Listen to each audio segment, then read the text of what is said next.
Welcome back, people. You're on to Wake Up Nigeria, and yes, it is time for our book charts. Yes, and today we are going to be reviewing the book Motherhood, A Calling of a Lifetime. It's a book that's focused and written by Omolara Osunkojo.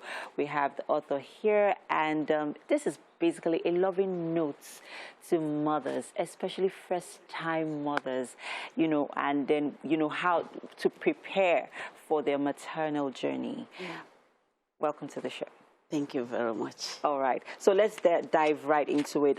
You actually highlighted lots of things in this book, but first of all, expatiate more on this journey to motherhood. This, that 9 months period where, this woman is waiting to birth, her baby. What should they expect?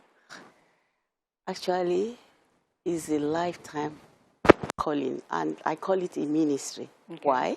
Because it's not just having babies like a baby machine. Yeah. It's making sure that you train them in the way they will go. Not only that, preparing the children for the road, not preparing the road for the children.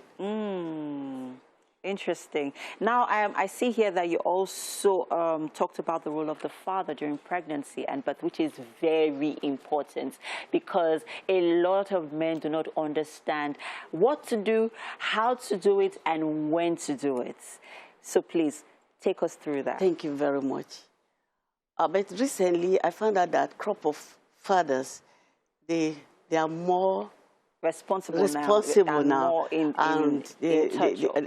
Because they find out in the past, when they were growing up, they were so used to their mother and leave the father alone. Yes. And they don't want to fall into that type of crop of fathers. Now, because I've seen some of my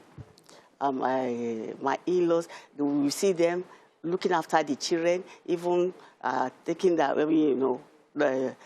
making sure they take their bath at the right time for school to be ready, and so on and so forth. And all fathers must know that taking part in the upbringing of these children will give them a good bond with their children later in life. Future, yeah. Instead of taking mothers to US, London, they will remember the father too that did a lot. And some of them are really trying. They are doing a lot. They have to do it. Why? Because, you see, in Yoruba land, they say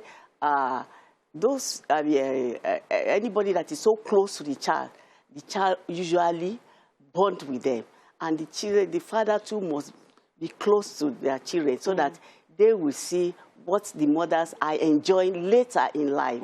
Because, you see, in life, children, they depend on the parents. But later on, they have their independence. And later on, like the age of 70, 80, 90, parents too now depend upon the children. And that's why they have to do very good work to bring them up. They have to get involved. It's very important. Yes.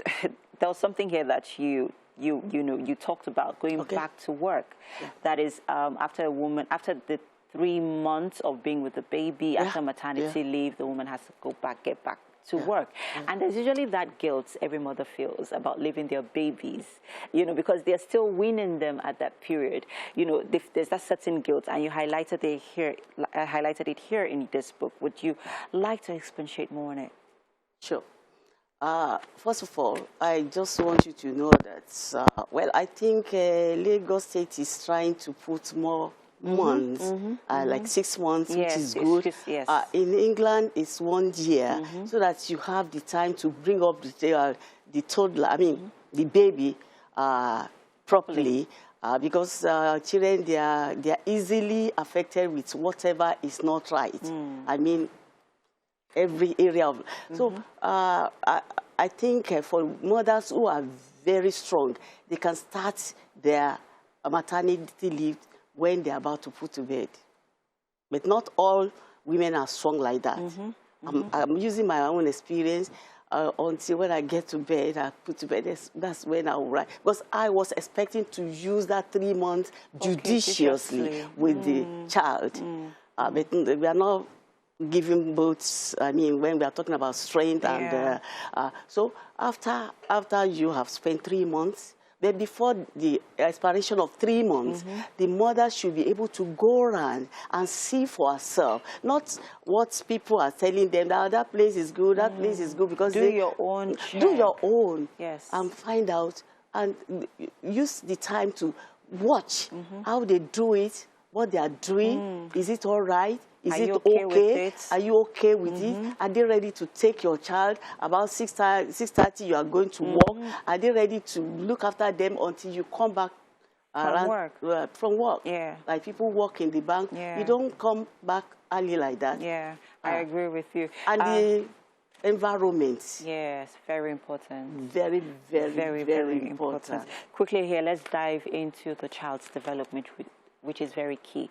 There's the emotional, there's the physical, and there's also the mental development. Yeah. You want to touch base on that quickly? The mother should, in fact, as soon as you ask me whether the child can hear, you try it. Try.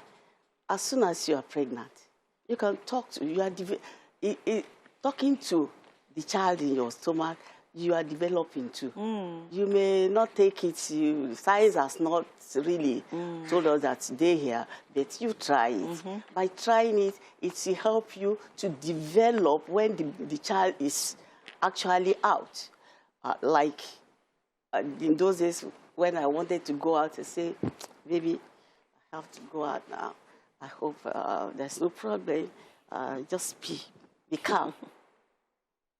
You may not believe it. But speaking to your child is very important. It's here very because it important. also helps their cognitive then the development, it depends on you as a mother. Because children do. What they see, you do. True. That's what they'll do. They do. Like somebody was on the train and he saw the child reading book. You know, these days, people don't read book. It's this internet. On a phone, yeah. And the man who was sitting near them saw the mother too reading. And he said, now I understand. Oh, nice. So it's very important for the parents, both father and mother. Though we are talking about motherhood, but there's no motherhood without the father. True. So they should be, and they should agree on how to treat their children, to train up the child the way they want, the way they will be able to, the child will be able to face reality and surmount all the challenges and go through it and come out fine. All right. Development has to do with. Yeah, we have to quickly wrap this up. But before we go, I just quickly need to know who is responsible for teaching the child sex education, the father or the mother? God. No, I said good. It's a good question. Yes, so let's just, the father or the mother, let's just quickly, I just need a quick answer. It depends on the sex of the child. Okay. Like if it's a girl, okay, about menstruation, about this, but for the boy, about when he gets up in the morning and the thing is, there are certain things that the mother can do and the father can do, so depending on the sex. Okay, depending on sex, both people have a role to play. Thank you so much, Mrs. Omolara, for this. This is quite an interesting read. I feel like this should be recommended to every first-time mother and mothers, even during their, antenatals. This should be given to them because it's important that they go through this. Thank you so much once again for being here. All right, we have to go on a quick break now. Please take a seat. We're not ready. I know you're in a hurry to go, but please, we'd like to have you with us for just a little bit. We'll be right back. People, stay with us.